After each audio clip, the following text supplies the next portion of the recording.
topik hari ini itu topik adu keren karyawan versus wirausaha tepatnya. Fakta dan mitos menjadi karyawan dan wirausaha nih. Nah, pembicara hari ini juga keren banget, Arsya Rashid. Sebelum masuk, udah masuk sih sebenarnya. Bro Arsya Rashid ini memulai karir profesionalnya di salah satu firma terbesar dunia, PwC, lalu pindah ke Boston Consulting Group sebelum beliau akhirnya mendirikan sendiri perusahaan multimedia Kokato yang sekarang telah berusia lebih dari 5 tahun. Sudut pandang beliau menjadi karyawan juga pengusaha bisa kita eksplorasi lebih jauh nih dengan diskusi kali ini. Tapi nggak usah lama-lama lagi lah. Bro Arsyah, Iya apa nih. kabar Bro Arsyah? Udah nggak di-mute kan? Halo semuanya. Selamat siang menuju sore. Apa kabar? Alhamdulillah, baik. Puasa? Alhamdulillah saya tidak puasa. Oke. Makanya si Gilang tuh seger Mas hari ini. Bukan karena mandi doang, memang lagi nggak puasa. Lagi berhalangan ya? Ya, gue dari tadi pagi badan gue asli nggak enak, tapi alhamdulillah masih bisa. Iya, jangan dipaksa kalau gitu ya. Ya. Gimana bro, sehat bro? Sehat bro? Alhamdulillah. Actually lagi sedikit batuk tapi oke lah. Other than that, all good. Oke. Gimana Mas Arsya, kegiatannya apa aja nih Mas selama di rumah aja? Well, aku pastinya masih kerja ngurusin Kokato. Kita semua WFH. Mungkin dari 1 bulan paling sekali aja ke kantor kalau ada something that is really urgent. Dan itu biasanya karena perlu tanda tangan aku langsung atau perlu ketemu orangnya langsung. But other than that, di rumah terus. Dan ya kesibukannya paling conference call sama tim, terus kita juga pastinya entahlah itu ngomongin produk, entahlah itu ngomongin sales pipeline, entahlah itu ngomongin tech dari Kokato sendiri, apa yang kita mau kembangin, dan yang lebih penting lagi kita selalu be very aware of what's going on karena kita ini berat. Jadi kita mencoba untuk sangat agile terhadap informasi-informasi yang kita dapatkan dari luar sana. Dan juga pastinya tetap olahraga juga, sekali-sekali di rumah, terus baca buku. Oh, jadi banyak waktu buat baca buku, seneng sih.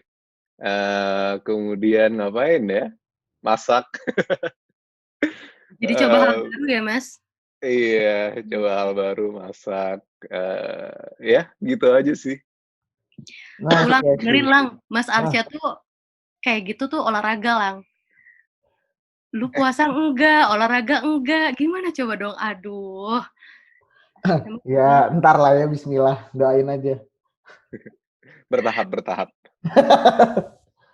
Masih jauh saya kalau dari urusan olahraga. Bro, kita mulai aja kali ya bro, karena semua banyak banget nih yang pengen banget belajar dari lo. Dan salah duanya tuh gue sama Fenty sebenarnya. Bener banget. Wah, jadi pressure nih. Takutnya nggak bermanfaat nanti yang dikasih tahu.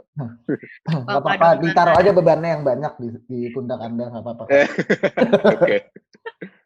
Oke bro, kita bahas satu persatu terlebih dahulu nih. Untuk di waktu yang sekarang ini, Bro Arsya membangun bisnis sendiri bernama Kokato, tantangannya apa yang paling diingat? Mungkin clarifying sedikit ya, nggak sendiri. Aku alhamdulillah dari dulu tuh ada partners aku yang ikut membantu terus. Jadi kita menghadapi segala tantangan, suka dan dukanya tuh bareng-bareng terus. Tapi kalau misalkan kembali ke pertanyaan dulu, itu tantangannya apa aja?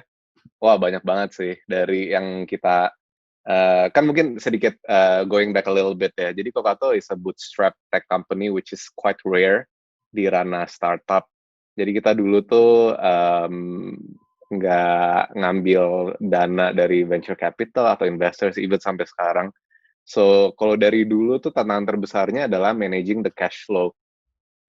Karena beda sama kalau misalkan startup yang ada venture capital atau investors di belakangnya, cash flow is not really so much of an issue. Issue dari mereka lebih ke growth and hitting that KPI yang diset oleh investors untuk grow trajectory-nya kan. Jadi kalau waktu itu tuh ya salah satunya cash flow. Terus kedua juga mungkin finding talents, karena namanya juga perusahaan rintisan gitu ya. Siapa sih yang pernah dengar Kokato? Like no one. Dan kita mau coba mengambil anak-anak yang pastinya CV-nya bagus. Mereka juga mikir, should I go to Kokato yang nggak ada nama, atau dulu tuh pas aku bikin Kokato, actually nama-nama kayak Traveloka, Tokopedia, Gojek tuh juga belum terlalu besar sih. So mereka comparison-nya tuh mendingan ke startup rintisan atau ke perusahaan yang udah sangat multinational well big companies ya. established, betul. Kayak misalkan perbankan atau BUMN segala macamnya. But nonetheless, challenge-nya tetap di sana karena kita competing dengan talent pool yang limited gitu, untuk talent pool yang limited gitu kedua. Terus kemudian mungkin ketiga salah satunya adalah kembali lagi karena kita belum ada brand name, orang-orang belum recognize Kokato tuh siapa sih, dan kita juga jualannya itu B2B, yaitu klien-klien kita 90% are big corporations, entahlah itu perbankan, entahlah itu asuransi, entahlah itu e-commerce players yang mungkin levelannya juga udah sangat gede, dan mereka very concerned about the legitimacy of a business gitu. Ini siapa sih gitu. Jadi waktu itu tantangan yang ketiga yang sangat berat juga adalah pada saat kita ketok pintu dan coba untuk nge-present produk kita, although misalnya produk kita itu bagus dan menarik, mereka juga tetap akan ada question mark in their head karena nggak pernah dengar ini Kokato siapa gitu. Aman nggak sistemnya, nanti kita pakai mereka sebagai vendor kita, tiba-tiba datanya ke hack atau leak gitu. Itu sih salah satunya. Lumayan kompleks ya. Sebenarnya apa yang membuat gue bahagia adalah Kokato juga sekarang kolaborasi juga sama LP3I. Setuju, iya bener. Jadi bisa ngebantuin LP3I untuk terus berkembang juga. So thank you juga buat Bro Arsyah nih. Of course, dan pastinya thank you juga untuk LP3I. Kita juga seneng banget bisa kerja sama LP3I karena juga pastinya you guys are the biggest and the number one vocational institution di Indonesia pastinya. Dan it's really nice kayak exploring new use cases sama your marketing team and product team, karena sebenarnya channel yang LP3I pakai di Kokato itu is actually quite advanced gitu, bisa connect ke CRM kalian segala macam, but that's another topic lah. But anyways, it's very cool seeing what my team is doing and with LP3I's team doing. Itu apa ya? Sebenarnya salah satu inspirasi gue adalah lu gitu dari dulu. Kenapa? Karena gue juga setup. Bener. Karena gue juga setup a very small startup, it's an agency gitu. Jadi kayak digital agency, dan ya itu lumayan, ya kurang lebih sama lah apa ya tantangannya gitu, Van. Kurang lebih sama dari cash flow. Jadi relatable banget sih. Gitu. Kita lanjut ke pertanyaan 2 deh. Bro, kalau misalnya kita tarik secara general, kalau menurut lo sendiri, menurut Bro Arsyah sendiri, persepsi generasi muda sekarang atau milenial sekarang terhadap wirausaha atau entrepreneurship ini seperti apa sih? Kayak gimana menurut lo? Makin positif ya kayaknya. Makin banyak anak-anak muda yang sangat tertarik untuk terjun ke bidang entrepreneurship, karena juga pastinya ngelihat contoh-contoh dari yang udah banyak lah orang Indonesia di luaran sana yang menunjukkan bahwa they can make it gitu. for example, gampang aja Nadim lah, atau enggak misalkan Tokopedia. I mean, Lu in gitu. no, aku sama sekali nowhere compared to levelnya Gojek atau Tokopedia, masih jauh banget. Cuman obviously kita bisa bangga ya sebagai orang Indonesia, kita ngeliat di Indonesia sendiri startup buatan anak Indonesia tuh udah banyak yang udah sampai levelnya unicorn bahkan decacorn gitu. So that really shows di Indonesia sendiri tuh we have such a huge market, itu pertama yang paling penting. Kedua, talentnya tuh juga sebenarnya ada gitu. Ya. Nah, tinggal kalau aku misalnya ngobrol sama teman-teman entrepreneurs aku, tinggal gimana caranya kita tuh bikin ekosistem untuk saling support satu sama lain, biar kita bisa lebih banyak lagi unicorns and even decacorns gitu, yang lahir dari pemikirannya anak Indonesia. Wah, nice. Oke, jadi memang sih kalau misalnya sekarang tuh anak-anak muda tuh mulai jadi entrepreneur itu banyak banget ya, Lang, kreatif gitu ya, Mas ya. Apa aja tuh dijadiin bisnis sekarang gitu. Mereka pinter baca market tuh, keren lah pokoknya. Nah, oke, jadi kalau misalnya nih Mas Arsya, gimana sih langkah awal Mas Arsya ini untuk keluar dari zona nyaman dan menantang diri sendiri untuk membuat bisnis sendiri nih, Mas?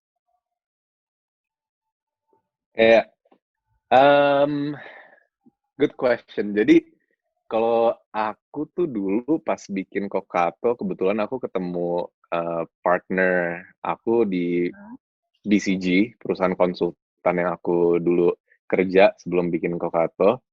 Dan itu tuh, it wasn't really planned gitu. Kalau misalnya dipikir-pikir, kita cuma lagi ngopi. Aku ingat banget kita lagi ngopi di Grand Indonesia. Kita lagi curhat aja, lo dulu kerjanya ngapain? Karena salah satu temen aku yang di perusahaan konsultan ini, dia dulu kerja di Amerika. Jadi kita ngobrol-ngobrol, lo kerja ngapain?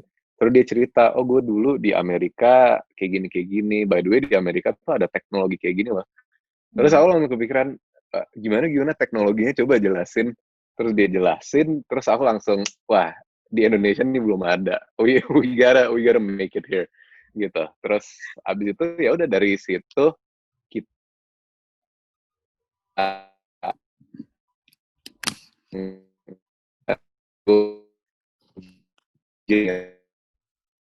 di CEO-nya lah.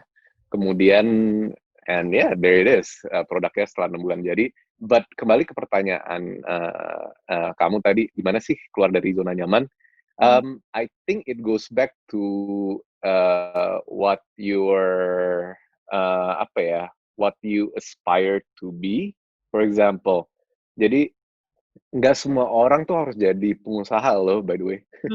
Nggak ada salahnya sama sekali untuk nyaman kerja sama orang, itu nggak ada salahnya sama sekali. I'll give you a very good example. Papa aku, dia itu 35 tahun itu dia kerja sama orang. Oke. Dan aku bisa bilang dengan sangat yakin, I'm very proud of him. Because dia kerja sama orang dan bisa mencapai titik di mana dia berada sebelum akhirnya pensiun. Itu benar, dia nggak ada bisnis apa-apa, dia he was a banker. Dia dari lulus kuliah sampai pensiun, all out banker, sempat ke industri telekomunikasi bentar, cuman setahun, tapi sisanya benar-benar pure out banker, working for someone. And he made it gitu, dan dia bisa jadi sukses banget gitu. So at the end of the day, kalian, menurut aku ya, and this is just my take on it, not everyone harus jadi pengusaha, not everyone harus nyaman kerja sama orang lain gitu. So it's for you to find out apakah kamu tipenya yang gatelan kalau kerja sama orang lain. Karena aku jujur, selama aku waktu itu berapa ya, 3 tahunan kerja di perusahaan konsultan, aku tuh gatel banget. Setiap aku kepikiran ide, tapi aku nggak bisa merealisasikan ide tersebut, aku tuh gatel dan jadi kepikiran terus. Di ngantor siang hari juga jadinya kepikiran terus. Aku dari dulu emang dari kuliah pun aku udah bikin kind of like my 10-year goals, dimana I'm gonna be an entrepreneur eventually, tapi I want to learn from someone first. Jadi Oke. masa-masa aku learning itu aku pakai untuk kerja sama orang lain dulu di perusahaan konsultan. Dan kenapa aku pilih perusahaan konsultan bisnis? Karena sebagai konsultan bisnis yang kita kerjakan exactly mendiagnosa permasalahan-permasalahan bisnis dan market opportunity yang dimana akhirnya ya dikit-dikit kepake juga lah untuk mulai bisnis gitu. So, untuk keluar dari zona nyaman itu benar-benar kalian harus tanya ke diri kalian sendiri dulu sih. Apakah kalian nyamannya sebagai pengusaha atau nyamannya kerja sama orang? Karena nggak harus satu atau yang lainnya gitu sih menurut aku. Oke, jadi dari penjelasannya Mas Arsy sebenarnya sudah menjawab pertanyaan berikutnya nih Mas. Jadi tuh saya Oh, udah mau nanya nih, jadi kita mau balik ke topik karyawan tadi nih. Tadi kan Mas ya. Arsy sempat bilang bahwa oke, bekerja di sebuah konsultan besar gitu ya, dan yang dihadapin itu salah satunya adalah kayak limited occasion, kayak terbatas banget kesempatan buat lebih kreatif gitu ya. Dan itu kayaknya tuh mandek di hati doang gitu, nggak bisa diungkapkan gitu. Nah, selain itu ada pressure lain nggak sih Mas yang Uh, dihadapin selama kerja di perusahaan. selama jadi karyawan? Pastinya pressure untuk menyenangkan bos. Tidak bisa dipungkiri masih banyak di apa ya, apalagi di Indonesia ya, perusahaan Indonesia. Ini nggak semuanya, tapi masih banyak perusahaan Indonesia itu yang kulturnya rada nggak bisa sedirect itu kan. Jadi Hmm. kayak kalau ke bos pun kita harus sopan segala macem. Nuwun. Iya, Iya. misi. Eh, Iya, sedangkan aku orangnya lumayan direct sebenarnya gitu. Jadi mungkin kalau yang mengenal aku di ranah pekerjaan ya, aku orangnya lumayan direct. Jadi kalau ke bos itu dan harus bermain apa ya? Bermain politik kali ya bahasanya. Main Bermain aman. politik. Main aman kali ya? Main aman. Heeh. Main aman atau bermain politik di pekerjaan itu tuh aku bingung gitu. Nah, jadi salah satunya mungkin itu. Terus ketiga juga karena waktu itu kerjaan aku sebagai business consultant, kan kita ngebantu perusahaan-perusahaan besar di seluruh dunia lah banyak banget. Dan kita sebagai konsultan kita nyaranin gimana caranya ningkatin revenue-nya dia atau nurunin cost mereka segala macam. Dan aku selalu jadi kepikiran, gila, gue ngebantuin perusahaan lain untuk jadi lebih sukses. Waktu gue kepake buat bikin orang lain jadi jauh lebih kaya, lebih sukses. Kenapa Oke. gue nggak ngelakuin ini untuk diri gue sendiri gitu kan? Hmm. Jadi itu ada kegatelan di situ juga. Kalau kembali lagi tadi ke istilah gatel gitu ya. Ya gitu sama mungkin terakhir fleksibilitas ya. Karena pastinya kalau kita kerja sama perusahaan itu kan kita benar-benar apa ya, udah ada schedule-nya lah waktu dengan entahlah internal team meeting atau ketemu klien segala macam dan the level of flexibility is more limited compared to misalkan kita bikin bisnis sendiri.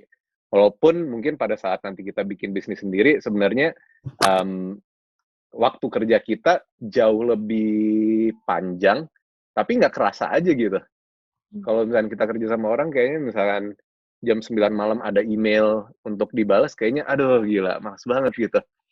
Tapi kalau misalkan kita kerja sendiri, bisnis sendiri, mau jam 1 malam, jam 2 malam pun tuh kayaknya ya fine-fine aja ya. I don't know. Beda gitu rasanya. Oke, Oke. seru ya. Seru ya.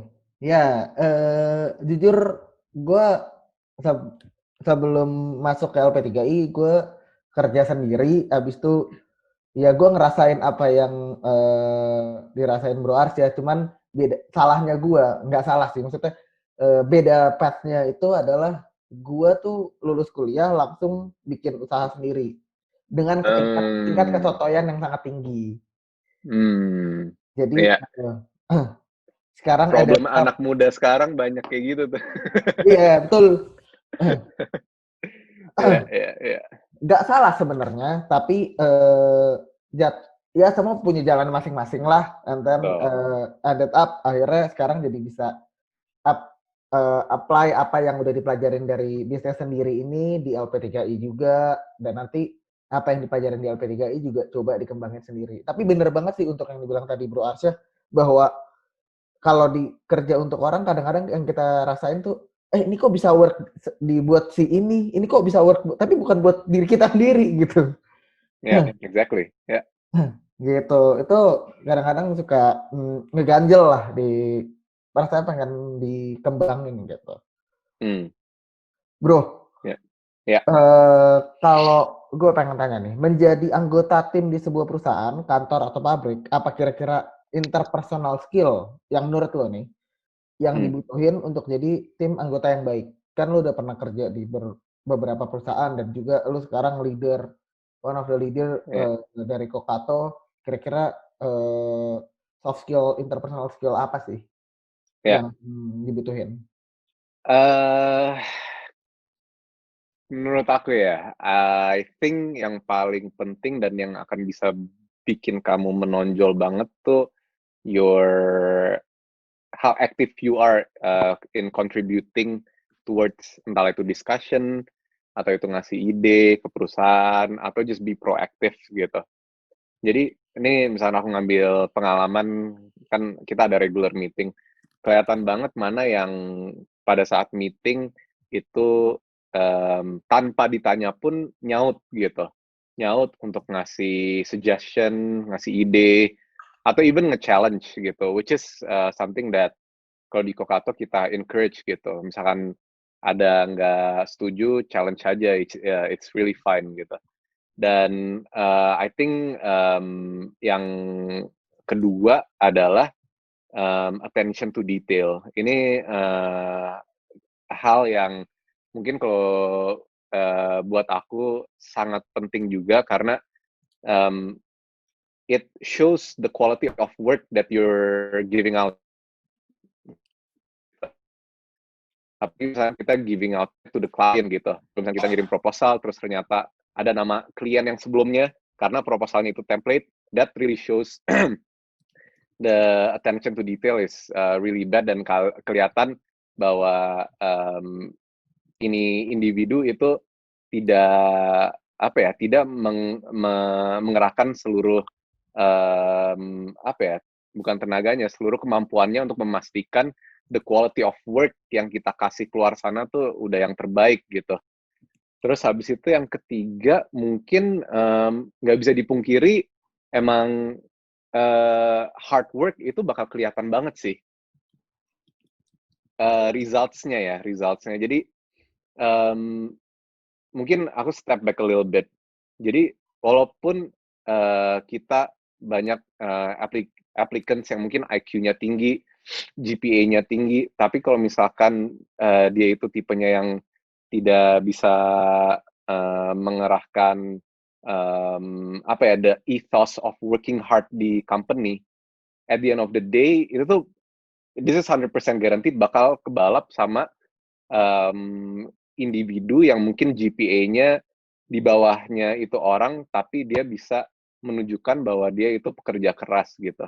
So 3 hal itu sih, active participation, be proactive, terus kedua attention to detail, terus ketiga show that you're hardworking, sama keempat ini mungkin sebenarnya nggak hanya di workplace ya, ini suatu pedoman hidup yang aku pegang wherever it may be. Just be honest gitu. Jadi kalau misalkan melakukan kesalahan, lebih baik jujur dan minta maaf daripada tiba-tiba sebulan atau seminggu kemudian ketahuan dari source yang lain gitu, sumber yang lain. Gitu. I can really respect people yang melakukan kesalahan terus came forward to me, terus kita paling diskusi 10 menit, and then ya udah, kecuali dia besoknya ngelakuin kesalahan yang sama dan lusanya ngelakuin kesalahan yang sama ya. Now that's that's a different story gitu. I see. Ya, those things, hal-hal yang tadi disebutin itu masih banyak yang belajarin juga, termasuk gue. Gue juga masih mempelajari beberapa, mungkin hampir semuanya, karena kita juga pengen pastinya lebih baik lagi kan, gitu. Pastinya. Nah bro, untuk pertanyaan selanjutnya, gue penasaran nih.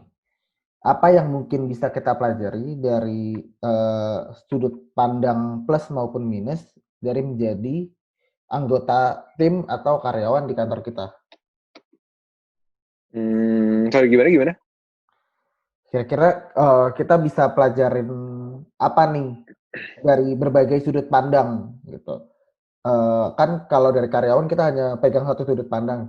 Kira-kira kita bisa ngeliat dari sudut pandang mana aja dan bisa mempelajari apa aja dengan menjadi anggota tim atau karyawan di sebuah kantor. Kira-kira kita bisa belajar apa aja sih? Ya, so pastinya a good employee is someone yang bisa ngelihat dari bawah ke atas ke bawah, kanan ke kiri kan. Karena namanya juga kita anggota tim, itu kan kita kerja bareng-bareng rame-rame lah ya. Dan di situ pastinya ada bos, ada rekan kerja, ada anak buah.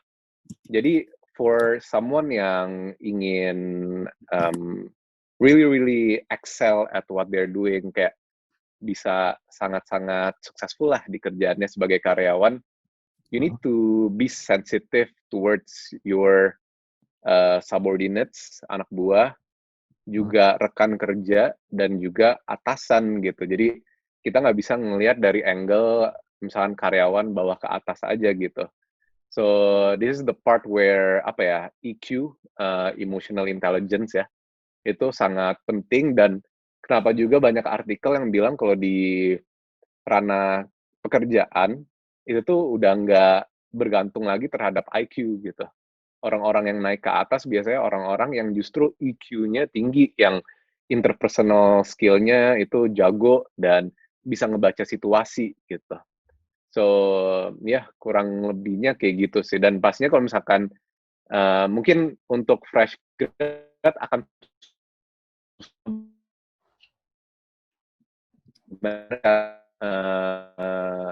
si Pak Bos atau manajer saya itu mikir cara jalan berpikirnya gitu. I think the best way for you to do sebagai fresh grad, dan the best thing that can happen adalah have a discussion with your boss. It's actually really nice gitu. Misalkan aku take example in my company. Misalkan my team atau ada salah satu anggota member yang baru join Kokato, itu dia ngajak aku buat one on one, padahal dia benar-benar anak baru banget gitu.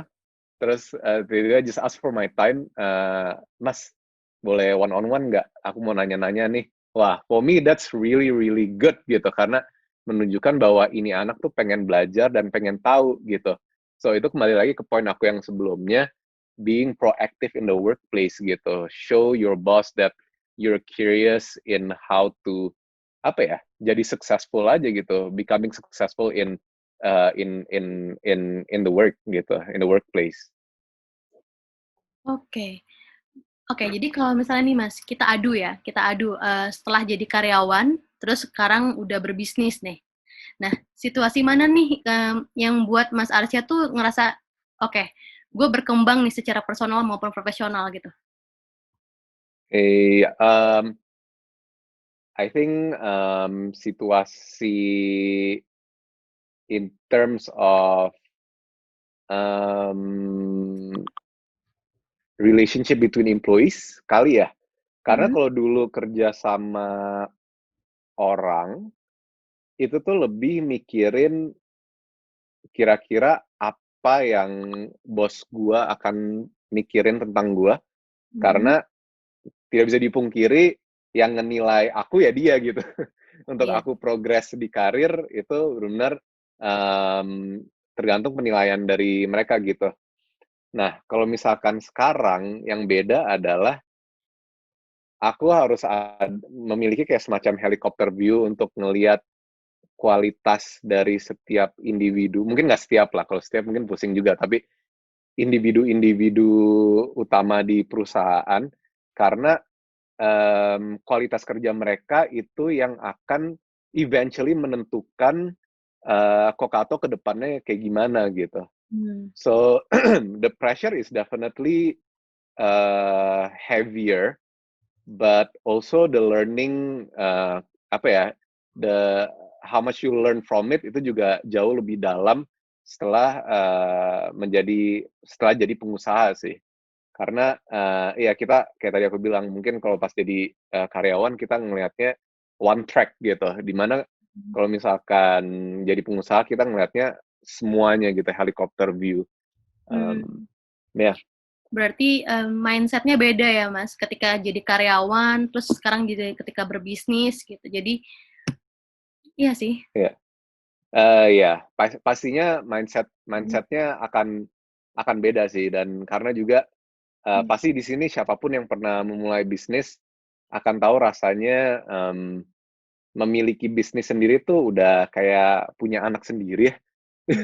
Walaupun aku belum punya anak, cuman banyak orang yang bilang itu rasanya emang kayak punya anak sendiri. Cuman kalau aku pikir-pikir ya, it's probably is true gitu, karena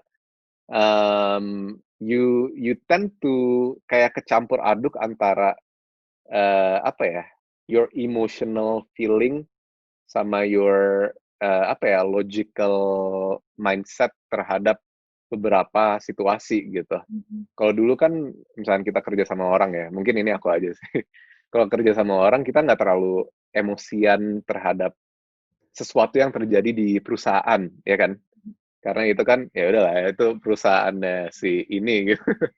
Tapi kalau misalkan di perusahaan sendiri ada yang ngomongin kurang bagus aja, atau enggak ada yang misalkan klien nanyain, "Kok si anak buah bapak yang ini kayak gini?" gitu. Jadinya lebih kena gitu, lebih sensi terhadap komen-komen di atas, di luar sana. Oke. Iya sih, itu bedanya pasti banyak banget ya di segala aspek. Oke, jadi kalau tadi udah Mas jelasin nih, skill, entrepreneur skill untuk sebagai karyawan. Nah, kalau misalnya skill yang dibutuhkan sebagai seorang pembisnis tuh apa sih menurut Mas Arca? Kayaknya yang paling penting harus bisa agile ya. Agile tuh dalam arti kata kita nggak bisa, apalagi pada saat awal-awal ya, mungkin later on down the road nggak apa-apa. We need to be a little bit of apa ya, generalist instead of an expert di satu bidang.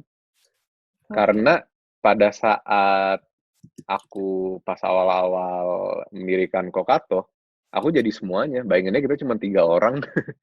Kita cuma 3 orang, aku jadinya semuanya yang berbau bisnis tuh aku yang pegang, entahlah itu keuangan, strategi, marketing, produk gitu ya. Produk bisa dibilang setengah-setengah lah ya. Jadi itu kita memainkan banyak sekali peran gitu. Bayanginnya misalkan aku waktu itu bilangnya, "Oh enggak, cuman mau megang keuangan," gitu. Nah, terus siapa yang mikirin strategi, siapa yang mikirin marketing, siapa yang mikirin produk gitu. So, I think pertama sebagai pengusaha, you need to be able to apa ya, to become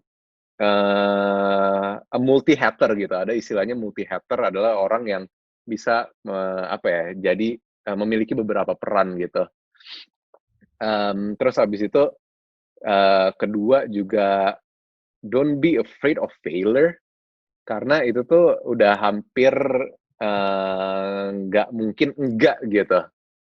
Pasti setiap pengusaha akan ada merasakan kegagalan gitu, entahlah itu skala kecil, skala medium, skala besar. Kalau skala besar mungkin yang sampai harus bisnisnya tutup kali ya. Tapi eventually apa ya, along the way you will face many failures, dan ini akan membantu sekali jika kalian bisa menerapkan positive mindset gitu. Karena kalau misalkan kita tipenya ya sebagai pengusaha yang kalau misalkan ngelihat ada masalah sedikit, waduh gila, langsung mikir negatif, buyar nih, besok bakal tutup nih gitu. Wah, that's gonna be really bad gitu. Karena as an entrepreneur, that's pretty much your daily routine gitu.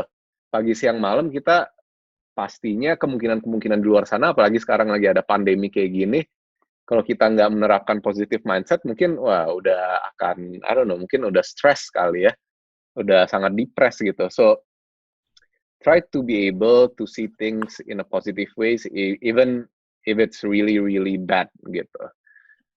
Terus mungkin ketiga juga, yang menurut aku ngebantu banget ya, selama perjalanan aku adalah networking sih, networking dan juga di dalamnya adalah don't ever discount anyone.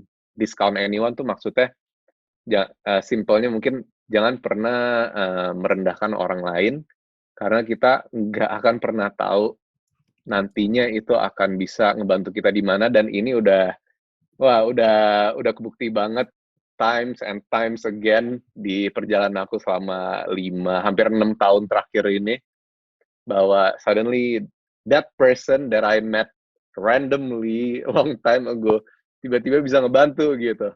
Tiba-tiba bisa ngenalin ke siapa, tiba-tiba bisa ngasih bisnis. So, yeah, treat everyone equally, tapi bukan berarti harus, pura-pura baik, pura-pura nyenengin orang nggak juga, but don't discount anyone. Kurang lebihnya seperti itu. Keren. Wow. Ternyata terpana loh, Lang. Cuma ya keren gitu dong. Cuma lu. Iya, Ya. mewakili hati-hati para peserta webinar lah. Kayaknya pada terbuka gitu loh. Silakan Mas Gilang. Terus the next question is, bagaimana Bro Arsya sendiri memilih lembaga pendidikan yang tepat untuk kita bisa melanjutin sekolah dari tingkat menengah sehingga bisa ngedapetin skill untuk meningkatkan daya tawar kita di industri profesional gitu loh. I think untuk apalagi zaman sekarang ya, banyak banget opsi untuk mendalami sebuah skills atau sebuah passion. So in terms of bagaimana kita milihnya, I think first thing first adalah kayak tadi pas aku awal-awal aku bilang ask yourself dulu. Ask yourself what is it that you're really passionate about? Apa yang bikin kamu sangat-sangat tertarik atau sangat-sangat ingin mendalami sebuah topik atau sebuah keahlian. Itu pertama. Kedua juga do check around if the market is there gitu. Jadi misalkan ini omong kosong aja ya. Misalkan aku tertarik banget untuk my passion untuk ngerajut gitu. Ngerajut bikin sweater gitu. Tapi ternyata the market isn't there gitu. It means kayak okay, I'll probably be happy karena aku bakal kerjaannya setiap hari ngerajut gitu. Tapi will I be making a big enough impact karena marketnya is not that big. Now, there is something that you need to decide gitu. What kind of life atau lifestyle, quote unquote, yang kalian mau achieve ke depannya gitu. Kalau misalkan dalam ngerajut itu, habis itu aku bisa just live humbly and I'll be fine with that, then that's probably be fine. But tapi kalau misalkan aku waktu itu my passion is ngerajut, tapi aku pengen punya private jet, I think that's a little bit hard to achieve gitu. Jadi ada istilahnya points of convergence antara your passion, your skill, sama the market demand gitu. I think untuk mencari tahu sebuah jurusan mana yang kamu mau dalami, menurut aku kalian harus ngelihat 3 titik itu sih. 3 titik di mana apakah marketnya ada for that particular skill, demand-nya cukup tinggi. Kedua, apakah kalian passionate terhadap skill tersebut. Ketiga adalah just ask yourself apakah kalian actually skillful atau emang ada bakatnya untuk melakukan hal itu gitu.